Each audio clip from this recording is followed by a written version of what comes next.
जिस दिन कॉकरोच और पैरासाइट शब्द सुप्रीम कोर्ट के बेंच ने, चीफ जस्टिस ने अपने मुंह से निकाला था और जो ही हमें पता चला इमीडिएटली हमने उसका विरोध किया और हमने कहा this is nonsense on the part of chief justice of India. और ऐसे लोग जज होने के काबिल नहीं है जिनकी सोच ये है। बहुत सारे जज, आज देश की बोलने की आजादी 180 देशों में तकरीबन 165वें नंबर पे है, यानी हम डेवलपिंग कंट्री भी नहीं है। बोलने की आजादी इतनी घटिया, किसी ने देश को डराया? कौन है आतंकवादी जो देश को डरा रहा है? कौन डरा रहे हैं? और इससे पहले, क्योंकि मैं लॉ का स्टूडेंट हूं, मैं सबसे पहले उंगली करता हूं कि ये कमी है देश की हाई कोर्ट्स की और सुप्रीम कोर्ट की, जिन्होंने देश को डराने में मदद की है। और जिसका काम देश के लोगों के फंडामेंटल राइट्स की सुरक्षा करना है, वो लोग कहीं ना कहीं सरकार के गलत फैसलों का, गलत रास्तों का समर्थन करते हुए दिखाई देते हैं और ये लगातार हो रहा है। इसलिए अगर राज्य के 3 अंग हैं, एक विधायिका जो कानून बनाते हैं विधानसभा में बैठ के, पार्लियामेंट में बैठ के, दूसरे उस बने हुए कानून को लागू करते हैं, तीसरा कौन है? तीसरा हमने 10 फुट ऊंचे टावर पे बिठाया है जिनका नाम है हाई कोर्ट, सुप्रीम कोर्ट, जो जिसमें जज बैठते हैं। उनकी ड्यूटी है, मर्जी नहीं है कि इस देश के लोगों के फंडामेंटल राइट की सुरक्षा करें। ये उनकी ड्यूटी है। जो इस ड्यूटी को ना समझे वो इस्तीफा दे के घर जाए, देश पे बोझ ना बने कोई भी जज। साथियों, 10 फुट टावर पे इसलिए बिठाया हमने घर के बाहर, ताकि जो 2 सेवक मालिकों ने, देश की जनता ने तय किए हुए हैं, वो अगर कोई कानून गलत बना दें, पार्लियामेंट के लोगों को भगा के, डरा के, सस्पेंड करके, गुंडागर्दी से कोई कानून पास कर लें, तो उसके खिलाफ ड्यूटी है टावर पे बैठे हुए हाई कोर्ट और सुप्रीम कोर्ट की, सभी जजों की, A to Z की। किसी चीफ जस्टिस की अकेले की ड्यूटी नहीं है, सबकी बराबर की ड्यूटी है। अगर वो कानून संविधान के खिलाफ है तो इमीडिएट सुओ मोटो एक्शन लेने की ड्यूटी है। मुकदमों के इंतजार करने की जरूरत नहीं होती, करनी भी नहीं चाहिए।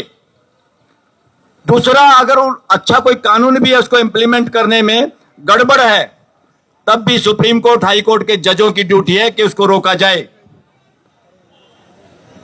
मगर 10 फुट पे बैठे हुए जो लोग हैं, उनके तरफ डंडे में बांध के टोपी दे दी कानून बना के कि जब तुम रिटायर होगे तुम्हें नेशनल कमीशनों का, ट्राइब्यूनलों का मेंबर और चेयरमैन बना देंगे।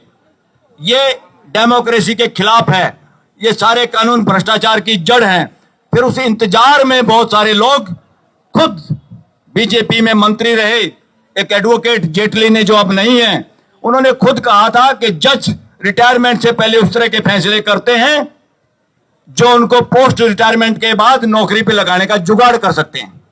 इसका मतलब वो देश का काम नहीं कर रहे, वो देश के साथ गद्दारी करते हैं। ऐसे गद्दार जजों को भी पकड़ने की जरूरत है, उनको जिम्मेदार बनाने की जरूरत है। साथियों, मैं सुप्रीम कोर्ट के प्रांगण से भी कह चुका हूं, ये इस्तीफा जिसको शिक्षा मंत्री, मानव संसाधन मंत्री जो है धर्मेंद्र प्रधान से नहीं मांग रहे हम, ये इस्तीफा प्राइम मिनिस्टर से मांग रहे, क्योंकि उसने सारे मंत्रालय अपनी जेब में रखे हुए हैं। मंत्री सारे मदारी के बंदर हैं देश के, मदारी के बंदर की तरह पटका है पीएमओ का। पर प्रधान की क्या हिम्मत इस्तीफा न दे? प्रधान तो बेचारा मॉर्निंग की चाय भी पूछ के पीता, पीऊं कि नहीं पीऊं। प्रधान तो डीपीपी वो लगाता है जो पीएमओ से अप्रूव होके आती है कि राधे राधे लिखना है या जय श्री राम लिखना है या गणेश जी लगाने हैं। ये सारा का सारा ड्रामा कहीं से हो रहा है। तो आरएसएस का, एक देश के विघटनकारी संगठन का हेडक्वार्टर और पीएमओ दोनों जिम्मेदार हैं। राष्ट्रीय आरएसएस को अब देश के लोग ये कह रहे हैं, सर्वे करके देखो, राष्ट्रीय सर्वनाश संघ, देश का बेड़ा गर्क करने वाला। हमारे प्रियम्बल में एक लिखी हुई जो शब्द है, असली मर्म क्या प्रियम्बल का, कि देश का लक्ष्य क्या है, संविधान का जो हमने खुद बना के आत्मसात किया, अपने ऊपर लागू किया, उसका लक्ष्य है सबसे ज्यादा कि हम भारत के लोग खुद बना के अपने ऊपर ये लागू कर रहे हैं और ये लक्ष्य तय करना हमारा मकसद है। सबको न्याय मिले, आर्थिक, राजनीतिक, सामाजिक। मगर आर्थिक, राजनीतिक, सामाजिक न्याय की गारंटी क्या, प्रमाण क्या है? वो प्रमाण प्रियम्बल में लिखा है। वो प्रमाण है तो न्याय हुआ, वो प्रमाण नहीं है तो न्याय नहीं हुआ। वो प्रमाण क्या है? फ्रेटर्निटी इन द कंट्री, देश के अंदर भाईचारा, बंधुत्व। परिवार में भी अगर बंधुत्व नहीं है, कोई फैसला कोर्ट ने कर दिया दो भाइयों के बीच में प्रॉपर्टी का, मगर भाईचारा नहीं बना, वापिस रिहेबिलिटेट नहीं हुए रिलेशनशिप, तो वो फैसले नहीं, वो गुंडागर्दी और रद्दी की टोकरी में फेंकने वाले फैसले। कोर्ट का फैसला, पार्लियामेंट, विधानसभा का कानून, प्राइम मिनिस्टर का कोई फैसला, जो भी इस देश के भाईचारे को, बंधुत्व को खराब करता है, वो इस देश के प्रति अपराध है। वो देश के प्रति अपराध है।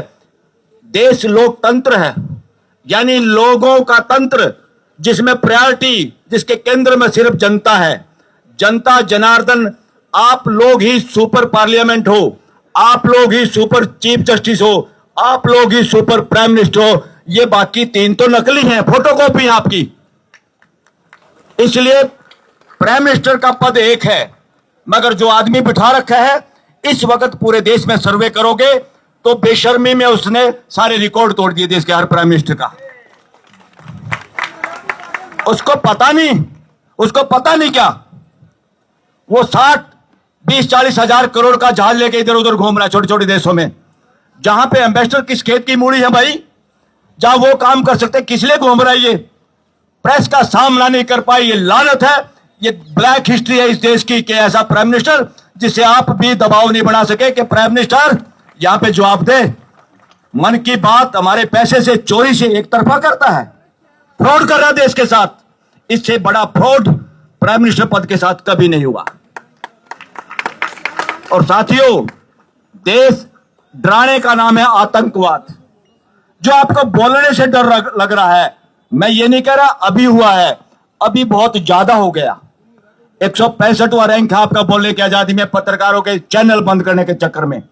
आज के बाद इस देश के चैनलों को अगर बंद किया गया तो देश के वकील प्राइम मिनिस्टर का घर को घेरेंगे, घेराव करेंगे अगर किसी का चैनल बंद किया तो। तुम्हारे बस की बात नहीं बोलना और लोगों की आवाज लोगों तक नहीं पहुंचने दे रहे, ये गुंडागर्दी। इस देश में प्राइम मिनिस्टर बदमाशी नहीं कर सकता। अब इस्तीफा मैं स्टेज से मांग रहा हूं, नरेंद्र मोदी तुम काबिल नहीं हो प्राइम मिनिस्टरशिप के, तुम जुगाड़ के प्राइम मिनिस्टर हो, तुम चोरी चकारी के प्राइम मिनिस्टर हो, इस्तीफा दो। अगर चुपचाप इस धर्मेंद्र प्रधान को तुमने इस्तीफा नहीं भगाया तो तुम्हें देश भगाएगा, याद रख लो, नोट कर लो इस बात को। देश तैयार है सड़कों पे आने के लिए। और आज भूमिका मैं सारे देश के वकीलों से यह आह्वान करना चाहता हूं, आज देश वकीलों की तरफ भी देख रहा, क्योंकि हम 145 करोड़ परिवार के लोगों में से संविधान को समझने वाले लोग हैं। हमारी ड्यूटी है देश के प्रति, अपने लोगों के प्रति, अपने 145 करोड़ के परिवार के प्रति। अगर इस तरह की गुंडागर्दी करेगा, जनता की आवाज से भी किसी मंत्री को कैबिनेट से बाहर धक्के देके नहीं भगाएगा प्राइम मिनिस्टर, तो प्राइम मिनिस्टर को देश धक्के देके प्राइम मिनिस्टर हाउस से बाहर निकालेगा। ये आने वाले समय की बात बता रहा हूं मैं, ये होगा। जिस तरह के कुकर्मों पे, जिस तरह की बात पे वो आदमी चल रहा है। और यहां बात नरेंद्र मोदी की नहीं है, यहां बात है देश के प्रधानमंत्री पद की गरिमा की। ये पद हमने किसी सांड के लिए नहीं बनाया, इस पद में बैठा हुआ आदमी सांड नहीं बन सकता, उसको जनता के प्रति जवाबदेही होना पड़ेगा। किसकी हिम्मत है भाई? अब तक तो डेमोक्रेसी में उस प्रधान को यहां आके चुपचाप हाथ जोड़ के इस्तीफा दे देना चाहिए था। यह है पार्लियामेंट देश की, जो आप है असली पार्लियामेंट। अरे तुम चोरी चकारी की पार्लियामेंट, तुमने पार्लियामेंटरी को नपुंसक बना दिया, तुमने सारी पार्टियों को टेढ़े मेढ़े तरीके से स्पीकर सभापति के आदेशों के जरिए तुमने चोरी से मर्जर करवा दिए पार्टियों के, जो गैर कानूनी है, जो बिल्कुल प्लेन कानून है। और इसलिए अगर फोर्स का यूज किया, यहां से ये धरना उठाने की कोशिश की, आज पूरा देश तैयार है प्राइम मिनिस्टर को घेर के उसका इस्तीफा लेने के लिए मजबूर करेगा अगर इन बच्चों को कुछ कह दिया तो। एक बड़ी बदमाशी की थी इन्होंने, सोनम वांगचुक, एक ऐसे इंसान को इन्होंने एनएसए में बंद किया। अरे भाई, बंद किया तो सुप्रीम कोर्ट तमाशा देखती रही, तारीख पे तारीख, तारीख पे तारीख। अरे उसको समझने में, सुप्रीम कोर्ट के जजों को ये बातें समझने में इतना समय लगता है क्या? अगर इतना लगता तो चुपचाप तुम नाकाबिल लोग हो, घर जाओ, देश पे बोझ मत पड़ो ऐसे जज। फिर क्या हुआ? नकली डॉक्यूमेंट, नकली वीडियो के जरिए फंसाया गया और सुप्रीम कोर्ट ने उनके लिए दरवाजा खोल दिया। और जब उनको पता चल गया फंसोगे तो इनसे एनएसए हटा लिया। यहां सुप्रीम कोर्ट ने बदमाशी की देश के साथ। पकड़ना चाहिए था कि इन्होंने झूठे सबूत के आधार पर एनएसए लगाया था, वो टर्मिनेट करने चाहिए थे, मगर उनको बचाने के लिए, क्योंकि अगर उसकी इंडिपेंडेंट जांच होती तो जांच जातिन अमित शाह पे, नरेंद्र मोदी पे, वो गिरफ्तार होते षड्यंत्र में। इस देश की इंटेलिजेंस एजेंसी किसी भी डेमोक्रेसी में पार्लियामेंट के प्रति जवाबदेही होती है, जनता के प्रति जवाबदेही होती है। इस देश की इंटेलिजेंस एजेंसी आज तक भी सिर्फ गृह मंत्री और प्राइम मिनिस्टर, गृह मंत्री और चीफ मिनिस्टर के अंडर में है। देश के साथ धोखा हो रहा है, इंटेलिजेंस एजेंसी के हमारे लोगों का दुरुपयोग हो रहा है। वो बेचारे अपना दुरुपयोग नहीं चाहते, उसके बावजूद देश के लोगों की हत्या, फोन टेप कराना, षड्यंत्र करना, झूठे डॉक्यूमेंटों क्रिएट करके फंसाना की ड्यूटी उनकी लगाई है। उनकी देशभक्ति पे भी ये लोग गड़बड़ कर रहे हैं और सारी जगह पे ऐसे नालायक, ऐसे भ्रष्टाचारी लोगों को अपॉइंट किया जाता है मेन पदों पे, ताकि वो चोर, उनकी चोरी के डॉक्यूमेंट इनके पास है, उसको मदारी के बंदर की तरह कुछ भी काम करा लो और कुछ भी उल्टे काम करा लो, जैसे इलेक्शन कमीशन पे कब्जा किया हुआ है। साथियों, ये देश के साथ धोखा है। ये मुद्दा यहां से, ये आंदोलन अब एक इस्तीफे का नहीं है। ये इस्तीफा इसी तरह होगा कि प्राइम मिनिस्टर तुम जोर लगा लो, तुम्हें प्रधान को हटाना होगा, नहीं तो खुद भी हटना होगा। नोट करो इस बात को। देश की जनता को जाति पाति में, रिलीजन में बांट के, नैरेटिव चला के, और मैं आप लोगों को आह्वान करता हूं, देश के युवाओं को, सारे लोग आज पत्रकारिता का काम करो, पत्रकार साबित हो जाओ। इनके गोदी मीडिया और इनका सोशल नेटवर्क जो है बीजेपी आरएसएस का, उसको धूल चटा दो, उसकी ऐसी की तैसी कर दो, चैनल से देश को जागरूक कर दो। देश आप लोगों के साथ है। मैं धन्यवाद दूंगा कि भाई आप लोगों ने बातों बातों में एक पार्टी बनाई, उसके फॉलोअर बन गए, पॉलिटिकल पार्टियां सारी। और मैं आज अपोजिशन को भी बकसना नहीं चाहता। अरे अपोजिशन का यह मतलब नहीं है कि तुम सरकार में भागीदारी नहीं करे, व्यवस्था में तो भागीदारी है। आप एमपी हैं, लीडर ऑफ अपोजिशन हैं, सब कुछ है, काहे को सर मारे हो भाई? ये शादी है क्या? निमंत्रण देंगे क्या तुम्हारे को? कोई फ्यूचर में एमएलए एमपी बनना चाहता हो, चुपचाप आए स्टेज पे, अपनी मर्जी से आए। अरे यहां शादी हो रही है क्या किसी की कि तुम्हें निमंत्रण देंगे? तो देश के नौजवानों से आह्वान है कि जब पार्लियामेंट नपुंसक हो जाए, प्राइम मिनिस्टर डिक्टेटरशिप हो जाए, जब प्रेस गोदी मीडिया हो जाए, तो सोशल मीडिया और देश की जिम्मेदारी है, क्योंकि घर हमारा है, मालिक हम हैं, देश की जनता ही असली प्राइम मिनिस्टर है। अगर कोई बदमाशी कर रहा, उसकी बदमाशी को पकड़ना, हमें इंडिविजुअल किसी नरेंद्र मोदी और अमित शाह से कोई तकलीफ नहीं है। इंडिविजुअल होगा, कोई गलत काम कर रहे होंगे तो वो भी आम आदमी, आम नागरिक की तरह अपने मुकदमे भुगतने पड़ेंगे उनको। मगर यहां देश का मसला है भाई। ये देश किसी के बाप की बपोती नहीं है, ये देश नरेंद्र मोदी के बाप का नहीं है, ये देश अमित शाह के बाप का नहीं है, ये देश अपोजिशन के लीडरों का बाप का भी नहीं है। ये देश के मालिक यहां खड़े हैं, शर्म आनी चाहिए। देश के युवा, ऐसा तुमने काम किया घटिया, और देश के बच्चों को यहां खड़ा होना पड़ा।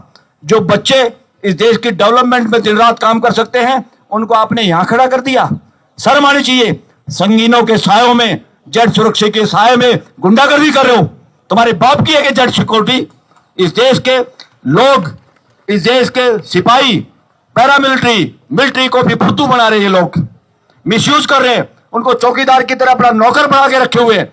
और ये मैं एक बात बार बार कहता हूं, पुलिस को, पैरामिलिट्री को भी, इंटेलिजेंस एजेंसी वालों को भी, जितने आईएएस आईपीएस हैं, किसी की मुस्टंडे की ओरल आदेश को मानने की जरूरत नहीं है। ये आपसे गलत काम कराएंगे और खुद बच के भाग जाएंगे।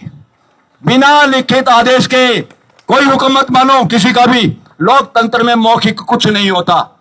इसलिए साथियों, यहां आना मेरी ड्यूटी थी, मैं आना ही चाहता था, इसलिए मैं खुल के, अब कुछ छुट्टियां थी हमारी, हम भी थोड़ा बहुत इधर उधर अपने पुराने कामों को निपटाने में, तो यहां आके मैंने अपनी ड्यूटी पूरी की है। देश के वकीलों से, युवाओं से आह्वान करता हूं कि भाई ज्यादा से ज्यादा लोग यहां आओ, अपनी हाजिरी लगाओ, ये देश का काम है, इसमें हाथ बटाओ। और मैं सुप्रीम कोर्ट लॉयर्स फोरम का कन्वीनर होने के नाते सुप्रीम कोर्ट के साथियों से भी कहूंगा कि जो ही कोर्ट खुले, यहां पर तांता लगना चाहिए वकीलों का, देश के युवाओं का। जो भी इस तीर्थ पे, असली तीर्थ ये है लोकतंत्र का, ये धरना, ये तीर्थ है, ये लोकतंत्र का तीर्थ है। यहां जो नहीं आएगा वो लोकतंत्र का दुश्मन कहलाएगा और मरते वक्त भी शांति से मर नहीं पाएगा कि मैं वहां नहीं पहुंचा।